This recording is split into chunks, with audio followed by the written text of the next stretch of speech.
Well, you foreshadowed it right there. My next fade, since we're talking about tight ends here, it actually is Austin Hooper. Right now he's going at the tight end 12. I think Hooper's really good, but I just can't pull the trigger at this ADP. Not because I don't think he can finish at tight end 12, but he just has so little upside for me. Tight end 12 is not asking a lot. Do you know who the tight end 12 was Yeah, last Jason season? Witten was the tight end 12 last year. Yeah. I mean, that's not something Yeah. I really want on my roster. I'd rather just stream the position altogether. But give me Jared Cook, Noah Fant, Gesicki, all over Hooper in any draft, and I can grab them around later. Maybe even take, like you said, a Jarwin or a Jonnu Smith a couple rounds later, even further than that. And it's for a number of reasons here on Hooper.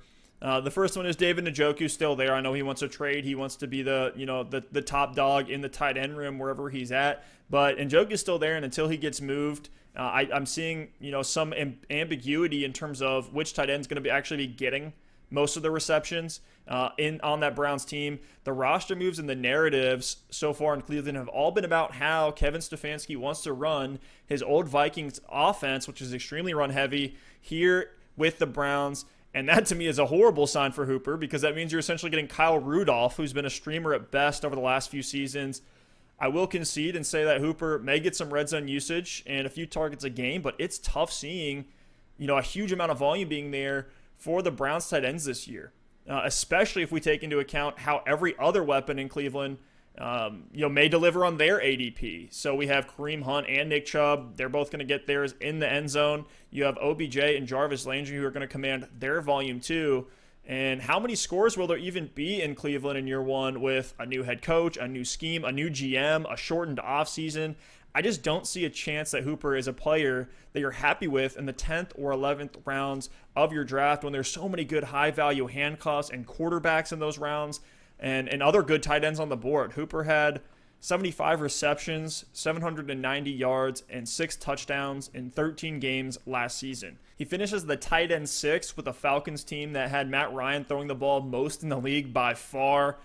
So let's just be generous here. I'm going to go like a best case scenario. Let's say everything goes perfectly for Hooper in Cleveland. We'll give him the 6 touchdowns from last year. Let's say he goes from 75 receptions with a slight dip with Baker, and let's say he gets 60.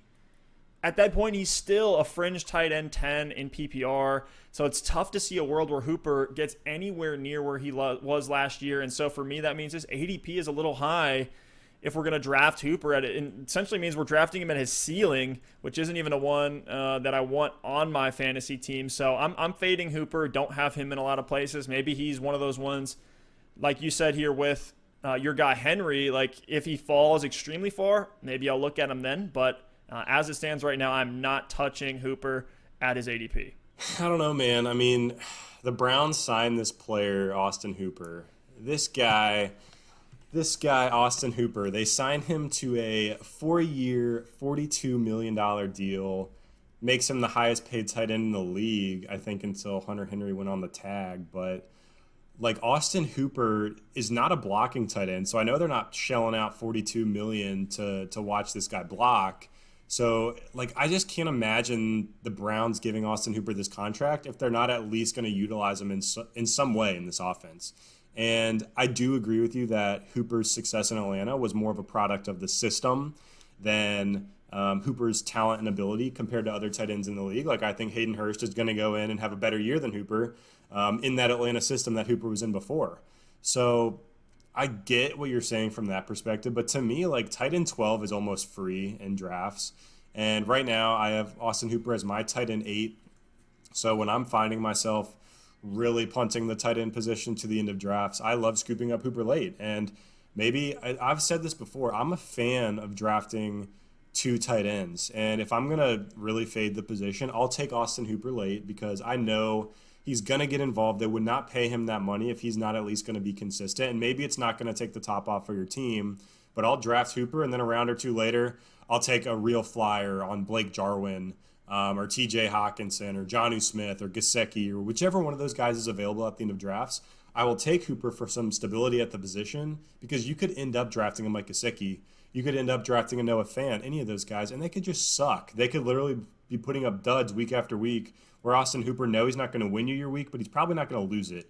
And I'm fine to pair a guy like that with a high upside guy So if the high upside guy hits and he's the Mark Andrews or the Darren Waller of this year, I might have just won my league, but I'm not putting the tight end position in jeopardy, just taking a guy who sucks and then having to play the waiver wire the rest of the year. So it can be tough on the waivers, and sometimes you will find a tight end there early that has value, but I feel like every single season it's so hard to find value at the tight end position, and it's like musical chairs. There's only so many startable tight ends to go around, and there's more teams than there are tight ends. So I think Hooper is one of the guys you can plug in and is going to be really solid for you, especially at tight end 12. That does not seem rich to me. It may not be rich. I just don't see him over delivering on that. And I want guys who can over deliver relative to their ADP. I think we're drafting right now Hooper at his ceiling. Like what you're saying, like let's say everything does go right. He's still right on the fringe of a top 10 tight end.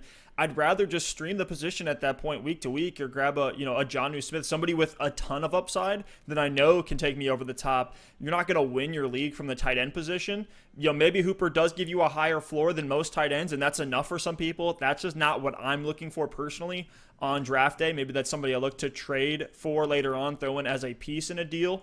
But not one that I'm really excited about. There's nothing about Austin Hooper that really gets me going when I'm looking at him on these draft boards, looking at his ADP and where he's at. But hey, we'll agree to disagree on this one. Maybe we'll talk a little bit more about Hooper. I just, like last year too, maybe I'm getting a little bit of, flashbacks to last year with Cleveland where every single weapon on this offense was extremely hyped up. We were ready for the Njoku breakout too. And it's just like all these guys can't deliver on their ADP unless the Browns are just going to be insane this year. And there's a long way that the Browns need to go. I'm a Browns fan. And so I hope they do really well, but it's hard for me to see them. I'm so sorry. Yeah, I think this must be punishment for something I did in a past life to be a Browns fan, but it is what it is. Alex, give me your next ADP fade here.